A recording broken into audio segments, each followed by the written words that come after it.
বামপন্থী ছাত্র যুব সংগঠন সমূহের উদ্যোগে পালন করা হয় ভগৎ সিং, সুখদেব ও রাজগুরুর 95তম শহীদান দিবস। রাজধানী সিটি সেন্টারের সামনে ডিওয়াইএফআই, টিওয়াইএফ, এসএফআই ও টিএসইউর উদ্যোগে দিনটি পালন করা হয়। উপস্থিত ছিলেন ডিওয়াইএফআই এর রাজ্য সম্পাদক নবারুণ দে, রাজ্য সভাপতি পলাশ ভৌমিক সহ অন্যান্য নেতৃত্বরা।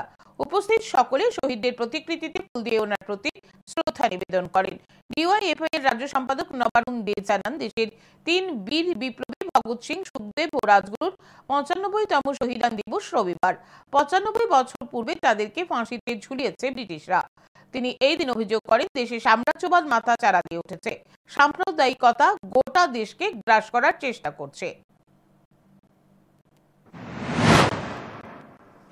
স্বাধীনতার 78 বছর পরও ভগৎ সিং এর স্বপ্নের ভারত সফল হয়নি, বরং যে স্বাধীনতা অর্জিত হয়েছিল এই স্বাধীনতা আজকে বিজেপির আরএসএস এর নেতৃত্বে আক্রান্ত। সাম্রাজ্যবাদ মাথাচাড়া দিয়ে উঠছে, সাম্প্রদায়িকতা প্রচন্ড